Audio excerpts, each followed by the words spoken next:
Hi everyone, welcome to the taped presentation on Chapter 2. Before we get started, I want to tell you as a class how much I appreciate your encouragement for me to go ahead and tape this session so I could be in court on Monday afternoon. I hope the process works. I'm working at it really hard. So I will tell you this, that when you think I'm through speaking, or when you're through with a slide, if you'll hit your enter button, it will progress to the next slide. I have not set it up to automatically move forward. So I don't know. I just didn't do it. So today we're going to talk about Chapter 2. I particularly hate that I'm not there to have a live discussion about this topic because first of all, it's very topical, and secondly, it's extraordinarily important, and I hope that we will find some time during another class session before the end of the semester to talk about diversity. But today we're going to talk about the diversity that we will have among our students and our communities and our school.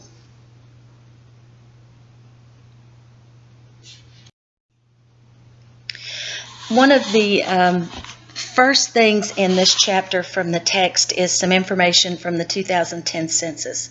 Some of it is probably new knowledge to you, certainly is to me, and some of it isn't.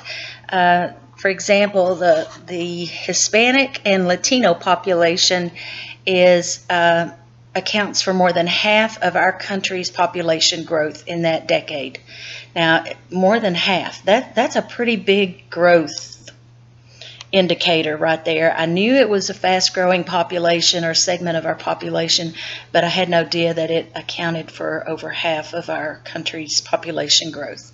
At the same time, this little fact surprised me.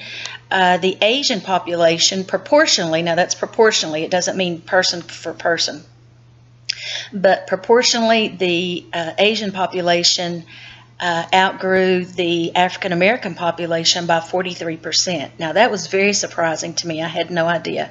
And that makes the Asian population the fastest growing population in the United States at this time.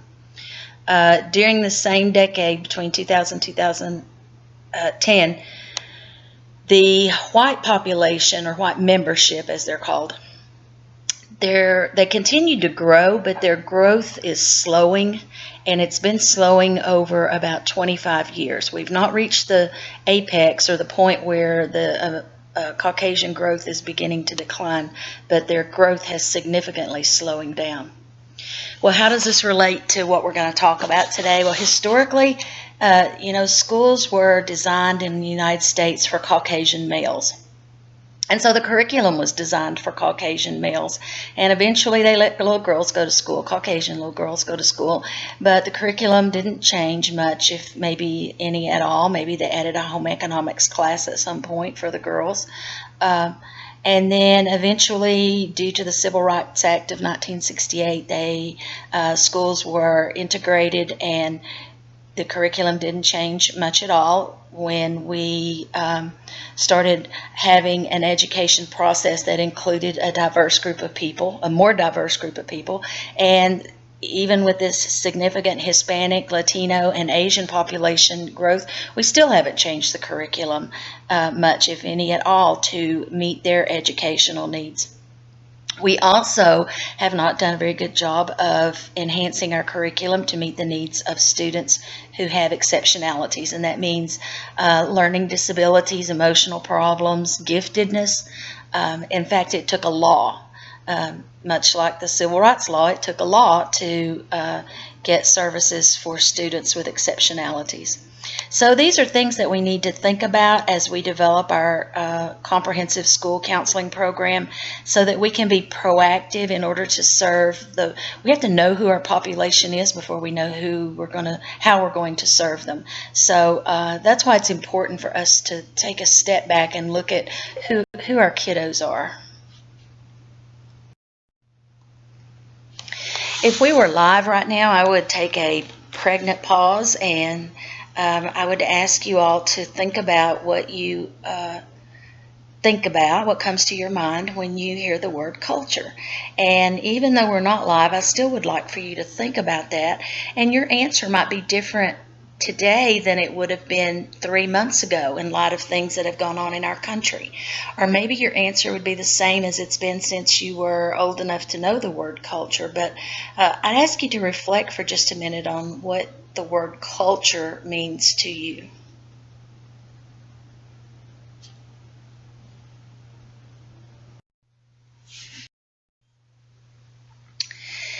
In counseling and other helping professions, the term culture consists of common behaviors, traditions, and beliefs that are demonstrated, followed, and valued by societal groups. The contemporary research in counseling broadens this definition just a little bit more to include how culture influences student development and decision making of students and their families. Also, we need to be aware that cultural concepts and processes that enable us to become more aware of our own posture, that will allow us to develop an awareness, first of all, and then secondly, an appreciation of students' development and their self-views and their worldviews.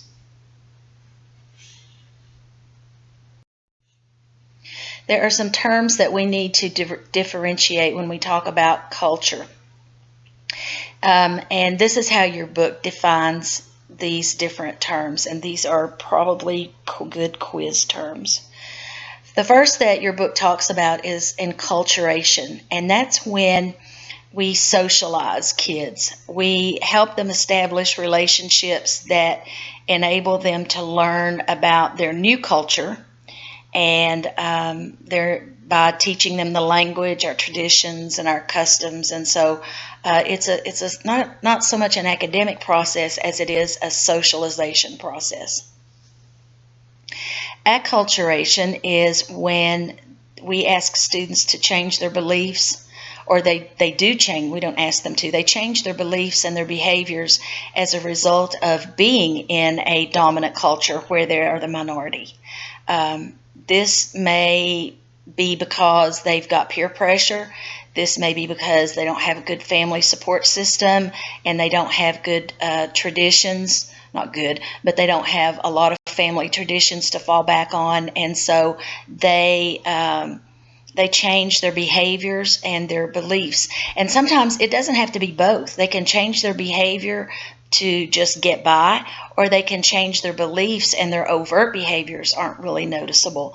But this is when you hear people talk about, oh, she's acting like she's all that. She's acting white, or she's trying to be a goody-goody, or she's trying to act like a jock, or because everybody wants to fit in, at least up until you reach a certain age, everybody wants to fit in. The kids think that the most popular thing they can do is become like everyone else. Now, it's a rare kid, and it's a pleasure to see a kid who can march to his own drummer at a young age. But often, up until they reach adulthood, they want to be like everybody else, and so they will change their belief system sometimes to fit in. The third term that your book talks about is called assimilation, and it's when the culture chooses to accept the new person. And this is really powerful. Look at the words in bold there. It's a powerful process because the dominant culture often demands, sometimes both, overtly and covertly, that the newcomers embrace their standards, their traditions, and their ways and beliefs. And so this is when the culture says, yeah, come on, we'll accept you, but you got to look like us, you got to think like us, you got to like our music, you got to do what we do, say what we say. Another term is called encapsulation, and many of my Facebook friends, I think, at this point in my life are at this particular junction, they seem to remain unaware and intolerant of divergent views. The way it always has been is the way it always should be, and they behave the way that they knew when they were growing up, and they are unwilling to accept new concepts, new ideas, and new ways of looking at diversity. Collectivism is the cultural belief that the sum is greater than the parts. Coaches embrace this philosophy quite often. There's no I in team. That's a good example of that. With regard to culture, the thought is that the family is more important than the individual. But the culture component is that everybody contributes to the family and everybody is indebted to the family. So I owe my mama this, I owe my family this, my family expects me to do this. That's called collectivism. Excuse me. I realized in playing part of this back that my microphone is extremely sensitive, so you're going to hear every little nuance, and I apologize for that, but I don't know how to fix that. The next term we're going to talk about is individualism, and this is kind of what I grew up in the 60s, and it was everybody for himself. As long as it doesn't hurt anybody else, it's your thing, do what you want to do. The value here is placed on personal growth and self-fulfillment and individual desires. In my generation, the desires, I think, would have come first. And believe it or not, this is believe it or not, it's the truth. This is the belief system that our forefathers held when they rationalized taking land west of the Mississippi rivers. They were expanding our country past its original boundaries. Subcultures are identifiable separate groups within a larger culture. For example, you have the goth kids, or you have the jocks, or you have the nerds. Worldview is a construct established by each individual as a product of his or her ongoing life experiences. Hopefully, one's worldview would not be encapsulated, but would be ever evolving and ever changing as one grows and one experiences life and has different relationships enter and leave their lives. The next section we're going to talk about is race and ethnicity, and I find that often today these words are used interchangeably, but your book, I think, does a pretty good job of making a distinction between one's race and one's ethnicity, and so I don't know how much I'll elaborate here because I think they do a very good job, but the etymology of the word race suggests that it was either a French or an Italian origin, and most people think it's a French origin that comes from the word raza, which means breed or lineage. The English translations in the 1500s of race came to mean people of common descent, a group of people with similar occupations and general relationships.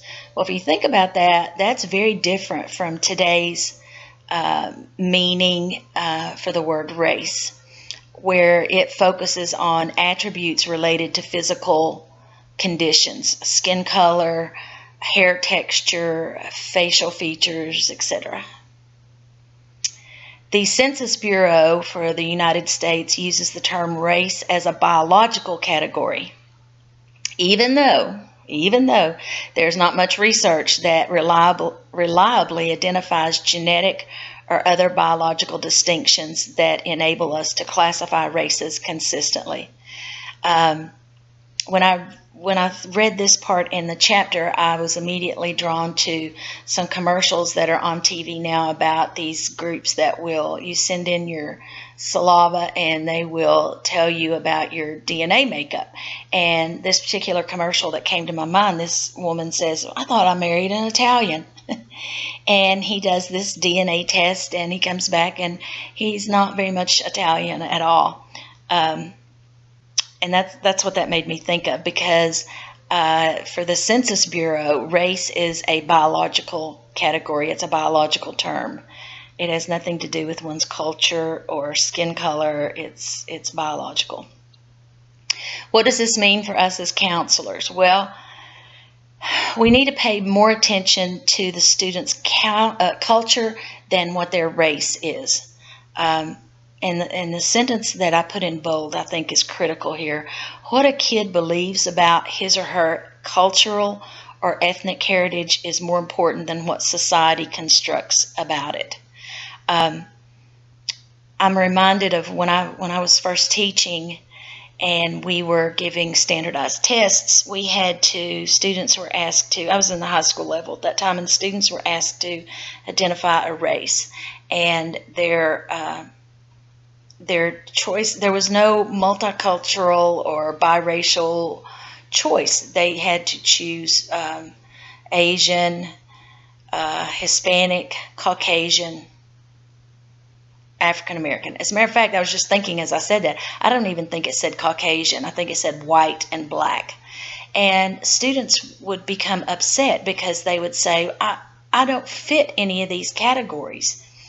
Well, for years we complained about them to the state. The state says those are federal categories. They belong to the Census Bureau. They don't belong to us. So a kid did not even choose his race. Whoever was bubbling in his or her test score answer sheet chose the race. And we were told in Tennessee that we were to choose it based on the race of the student's mother. So if a student were biracial and he identified as black, but he had a white mother, we were to mark him white. So I'm just really curious as to how much data was gathered during that time and how much incorrect data was gathered during that time, because students were marked incorrectly as opposed to they were marked based on their mother's identified race as opposed to how that child identified him or herself. So that was race. Ethnicity is an ancient Greek word. It comes from the Greek word ethnos, and it was used in the ancient world to identify everybody who wasn't Greek. So the Europeans changed this a little bit to denote groups of people that had similar racial or physical traits. Today, we use the word ethnicity to categorize cultures. And people of various heritages, separate from their supposed racial characteristics. The social construction of race does not necessarily apply to ethnic identity. That is critical. That I think we all know that, but it's critical that as counselors we remember that. A student's racial identity may be very separate from his or her ethnic identity. Because our ethnic identity develops over time and it changes, and but sometimes it changes. It may change, and it may evolve. What this means to us is race is constructed by schools and other institutions. Ethnicity is learned and embraced and rejected by students through their interactions with family and social groups and maybe even schools. One's ethnic identity is the process of associating and connecting with a cultural group that exhibits distinctive beliefs, behaviors, languages, and traditions. When I read this, I'm reminded of a Facebook post that popped up for me about a week or so ago, and it's a young man, you've probably seen it, it's a young man who's talking about labels, about how labels are a big problem for us in this country. We have to label everybody. Everybody has to be something. You have to fit in some category and some label to make things orderly or to get money or for whatever your justification is. He talks about how we have fallen prey to labeling each other and believing those labels. And I really started thinking about that more when I took my grandson to see the movie Box Trolls. And if you haven't seen it, it is about this group of trolls. They're good people though, but how they got their names, their individual names, is they wear boxes that they have found as clothing. They put them on as clothing. And so the guy who wears the fish cardboard box, his name is Fish. And the guy who wears the egg cardboard box, his name is Egg. And so he has become a label, and that's who he is identified as in the movie.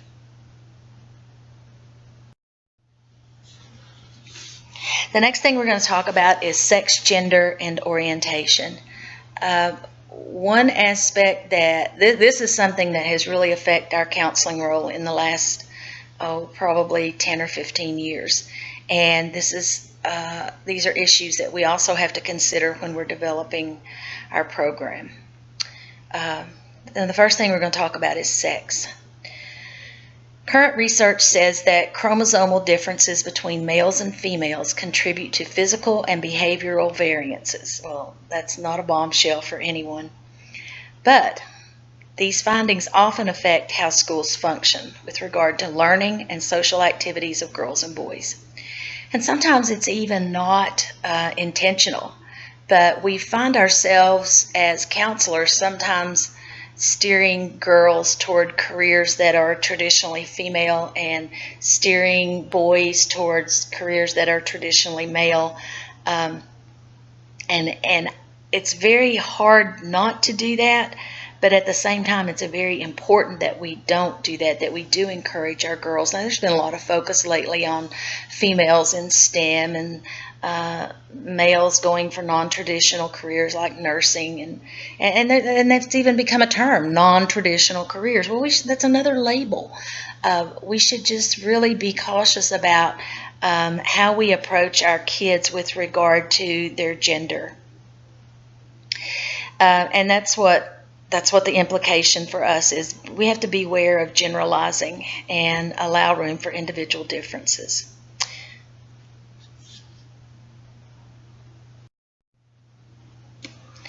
Gender identity evolves as a result of the way that family members and society value males and females, and how the person perceives this process of valuation over time, especially in early development. So how we identify ourselves as a woman or how we identify ourselves as a man is because of how our society and how our family has encouraged us to embrace that role as a man or as a woman or as a boy or as a girl. Schools usually, because it's, quote, easier, adopt and reflect the beliefs of the dominant culture that the school is located in. Students create a gender identity based on how they perceive various attitudes about gender roles, and they choose behavior that reflects their beliefs about masculine and feminine roles. This is not a static process. I see this very much in middle school, kids fluctuating back and forth. I would have kids in middle school come in and say, I've been thinking about maybe I'm gay. And the next day, they've forgotten all about it, or the next week they've moved on to something else. But middle school is a particular time when this begins to flesh itself out, and I don't mean that in a pun, but because kids are beginning to realize and recognize that they have a separate identity from their parents, and they're beginning to question things that they've always taken on faith. And I don't mean that in a religious sense, but I mean that girls do this and boys do that, and etc. Even though there continues to be a lot of research, there's not been very much consistency with regard to how one becomes sexually oriented. Whether kids are born gay or born straight, or something in their environment or early childhood determines that, or if it's a combination of both. What research has shown us, however, is that it's a really complex process, and it probably is it's a developing, fluctuating thing. I have a friend who is in his late 60s, and he's a gay man. And we were talking and I were talking one night, and I had been working with a child who was gay and having some questions about it. And so I was talking to my friend, and I said, when did you know? When did you know you were gay? And he said, I think I knew all along, but I tried to fit in. I tried to please. I tried to not be bullied. I tried to not call any attention to myself. But I think I've known ever since I knew there was a difference in boys and girls. I knew there was a difference in me and boys.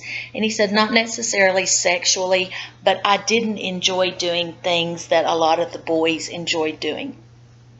And so I said, do you think you were born that way? And I'll never forget his answer. And he said, I don't know, but I don't know why anybody would choose to live the persecution and torture and hatred that most gay people have to go through, either part or all of their lives, if they could choose differently.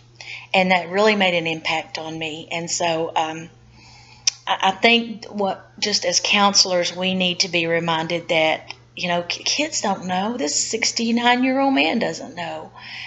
He just knows that this is what he is and this is who he is. And we tend to stereotype because of our experiences. And I think as more research comes out, we may learn more. And it will help us to keep up with current research and data that's coming out.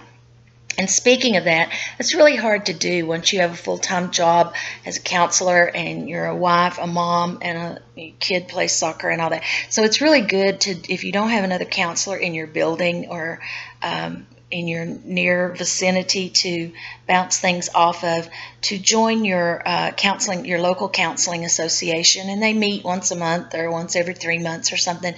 But at least it gives you somebody who's in your profession who is sharing, similar situations, and you all can bounce ideas off of each other. And it's kind of like my philosophy in having everybody read an article, that if everybody reads a different article and presents us, then we've had the benefit of 20 research articles instead of each of us reading 20 articles.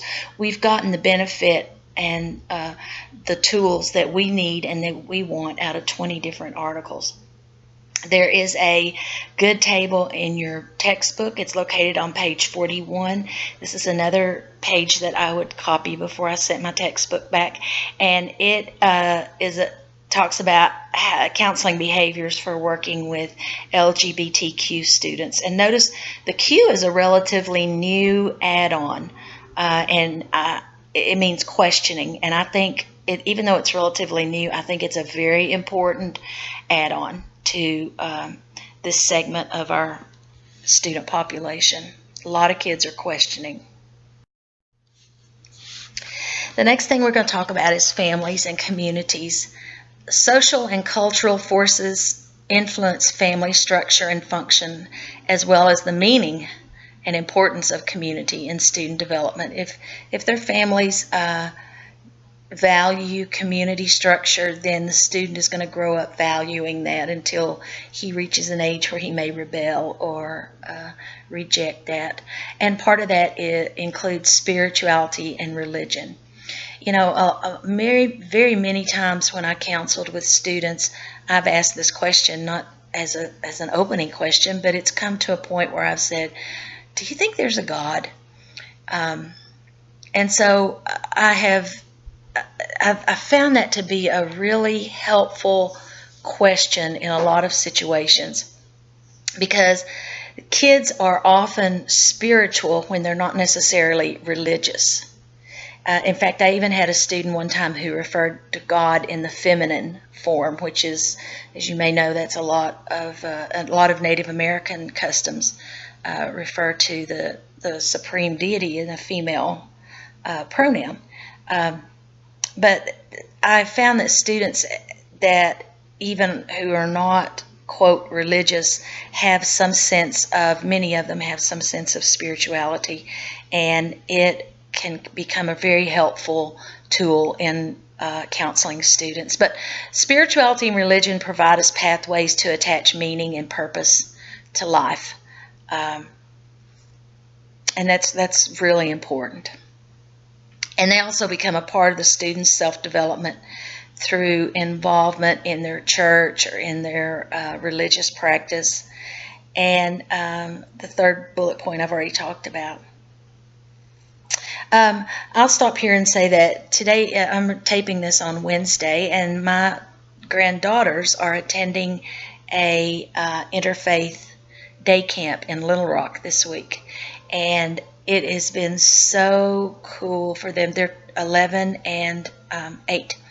And it has been so cool for them to come home each afternoon and talk about what they've learned about they're Christians, but they've learned about Muslim. For example, the Muslims, I don't know if any of you are Muslim, but they pray right around lunchtime. What is right around lunchtime at this day camp. And so my 8-year-old was telling me that because the Muslims need to go and pray, that we all go back to our own religion room. They have, like the Christians have a room, and the Jews have a room, and the Muslims have a room, and then they come together and do all kinds of things and share. It's really cool. But she said when it's time for them to pray, we all go back to our faith room. And I said, well, what do you all do while the Muslims are in their room praying? And she said, well, we talk a little bit about what we've done that morning and what we've learned. And then she said, and then we go ahead and say our grace for lunch. So I think it's just been really good for them to become knowledgeable and sensitive of not another form of Christianity, but something totally outside their realm of knowledge. The other aspect of cultural I just lost my train of thought. Another aspect of cultural diversity, that we need to talk about in this chapter is exceptionality. And that is because until 1975, there was no protection for, or there was no provision for students in schools who had exceptionalities. And this could be giftedness, or it could be physical limitations, or learning issues, or emotional issues. And so people my age refer to this as, until PL 94-142 came along, but because it was the original legislation that said that schools who take federal money have to provide programs for all students, regardless of their debilitating or disabling condition. That law has since been reauthorized in 2004, and it's now called IDEA. So the younger people call it IDEA, but it has some changes in it that are reflective of No Child Left Behind. But it still says that schools are responsible for providing services to their students regardless of their disability or exceptionality. Now, the only schools who don't have to do this are schools that don't accept federal money. And when I say federal money, I'm talking about free reduced lunch money, title money, any kind of federal money. But additionally to this, school districts receive federal funding for their students with disabilities or exceptionalities. So they kind of catch you in the crosshairs here. You can't get any federal money unless you have this programs in place for students who need them. And then if you have the programs in place, they will give you some more money. The feds will. In 1973, there was a section added on to the Disability Act. It was the Voc Rehab Act. I'm sorry, it was the Voc Rehab Act in 73. And this was a section that's become known in schools as 504. We have kids on 504 plan. Well, the history behind that is there was a congressman who had a child who had a temporary disability. And I can't remember the exact nature, but it was something like a broken leg, and he needed some temporary assistance. He needed some temporary accommodations, and he didn't need an IEP, and he didn't need these services for very long, but he needed them, and he needed them then. And so this congressman included this piece of legislation in with the voc rehab legislation, which led to what we in public schools call 504. And basically, it focuses on policies and programs that could discriminate against a student. So in this example I just gave you, this child who had a broken leg, the policy is school policy is that you have 5 minutes to get from first period to second period.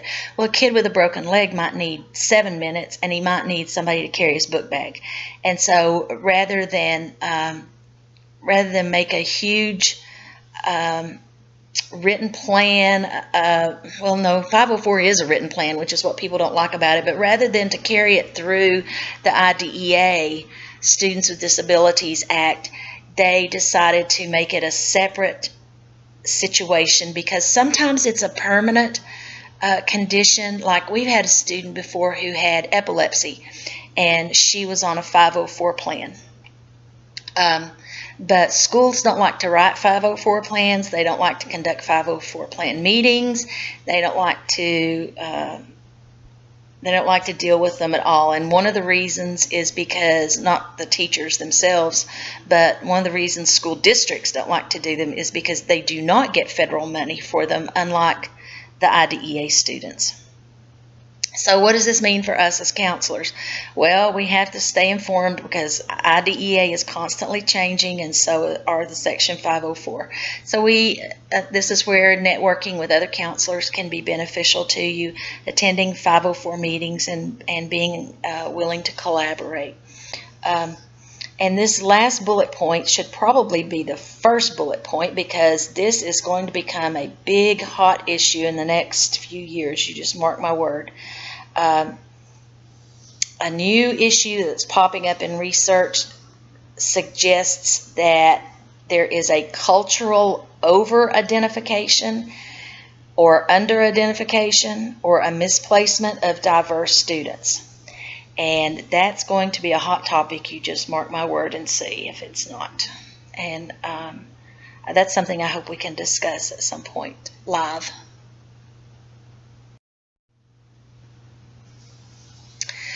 Another issue of diversity is socioeconomic status. Socioeconomic status is a label that is just, we've socially made it up.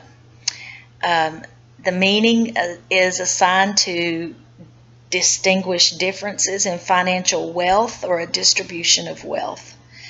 And these differences create this illusion of social classes. And I say illusion because in certain countries where they have true social classes, it's very evident by the way they dress, by the way they talk, by the way by where they live.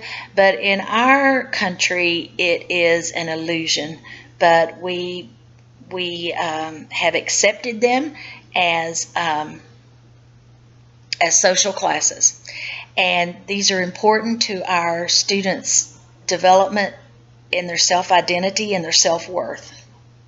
It also has an impact on the family structure, which impacts decision-making. I had a student who was going to be a first-generation college student, and her parents were so frightened. I mean, they wanted to be supportive, but they had had no experience at college. She was going to go away to college, stay in a dorm, and they were so frightened of that because they had no idea what to expect. They were not going to see her every day. I think she was either the only child or the oldest. I can't remember which, but it was a very frightening process to them. Students assume a class identification of lower class, middle class, or upper class. Poverty is a feature of socioeconomic status that can have a devastating effect on one's self-concept. It can also have a negative impact on a student's access to social services and programs in school, period. The implications for us are try to even the playing field as much as we can and try to help our students and our school and our community address global issues that go along with poverty. If you've never done any poverty professional development, I highly recommend it. It is so enlightening to take off the blinders and to see the world through glasses that aren't so rose-colored.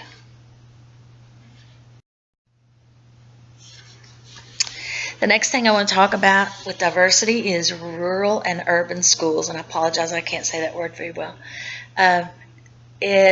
Some data from the 2010 census said that 84% of Americans, this is not students, this is citizens, live in metropolitan areas, 10% live in suburban areas, and 6% live in rural communities. I would dare say that in Arkansas, I've only lived here 2 years, but I would dare say there are more than 6% of the population in rural communities in Arkansas. But that's just my observation.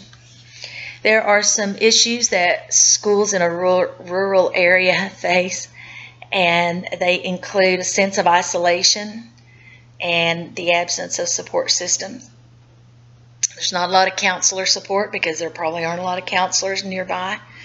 Not a lot of counselor supervision, a lot of role conflicts. We're asked to do lots of different things. We've talked about that before that really don't fall in our job description. There are lack of resources. There are school systems in Arkansas that don't have the internet. Not homes. There are homes that don't have the internet, but there are school systems in this state that don't have the internet. There's a possible loss of privacy where everybody knows everybody. Well, I didn't see you down at the cancer walkathon the other night. Or I lived in a community when I was a single woman. I lived on a main road, and some days I'd go to school, and this was in a high school, and some of the kids would say, "Yep, I saw that black truck in your driveway last night."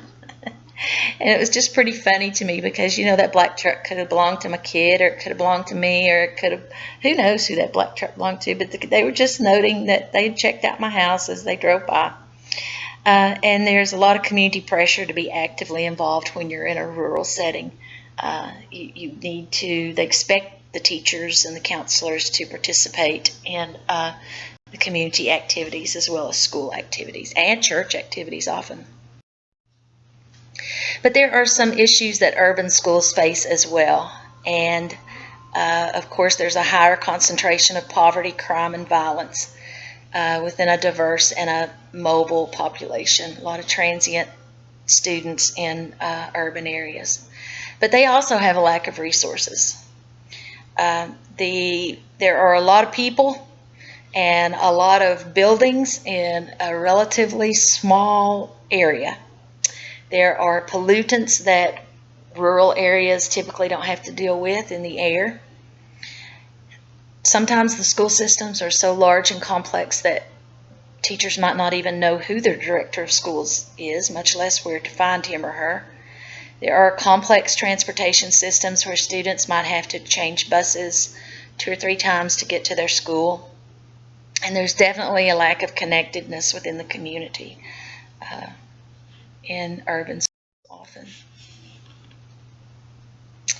Your book lists 3 areas of competency for school counselors with regard to multicultural effectiveness, and this would be a good quiz question as well. And they are, I think they're in order, because you have to have an awareness before you can attain knowledge, and then take that knowledge and apply it, and it becomes skill.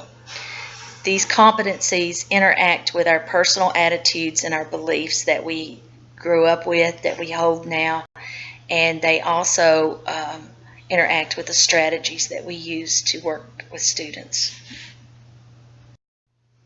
And the last slide in this chapter talks about school counseling and diversity, and specifically how to set up a program or set up services that serve our diverse people. And the first thing that we need to do, of course, always when you're confronted with an issue or a problem, is to assess the environment. And your book has a good table on page 51 that I would copy if I were you before I turn my book in, that talks about assessing the 5 Ps. And those are people, places, policies, programs, and processes. And that's a really good little table for you to have as a reference guide. The second way is when we talk about developmental counseling, we need to account for our nuances and cultural differences when we plan programs and when we choose approaches. Be aware of who our clientele are, who our student body is. And the third thing is to appreciate and celebrate our diversity. It's really good to celebrate the fact that we're all different, and it's good to be different and all looking the same and acting the same and eating the same food is not a realistic approach to life. And it's good that we make sure that every student is comfortable knowing that we appreciate their culture and not just expect them to drop their culture and adopt ours. And the fourth way is to be an advocate for social justice. And again, this comes about through networking with other counselors, to be aware of policies and bring them to your administration's attention if you feel like they discriminate against anybody for any reason. And that is the end of this chapter, and I hope that I haven't gone too fast. I hope it's made sense to you. Again, I apologize that it's not a chapter that we can discuss because there's a lot to discuss when we talk about culture and diversity in our students. But I hope we will get the chance to do that before the end of the term. So the last thing I want to do before we close out today is to do some housekeeping. Make sure we all know where we are and what we're doing. Next week we will have chapters 9 and 10, and we'll actually have 5 article presentations next week, unless Susie figures out a way that she wants to record hers and send it in. She had a lot of responsibility on the 25th, and she had asked to do hers early, and I had forgotten about that. So it's perfectly fine, Susie. If you figure out a way to do that, just let me know. If you have any questions about this chapter, don't hesitate to call me or text me or email me. And then our next week is our presentation of your individual lesson plans. I hope that you understand the expectation there is to use the ASCA template. And then that night, you have to have your Module 2 quizzes done by 11:59 that night, and your final exam is due that night. The finals are not until the next week, but I wanted to go ahead and get things done, wrapped up, so you guys can move on to other things. Some of you I know are already planning for next school year, 16-17 school year. So thanks for listening. I hope that this works well.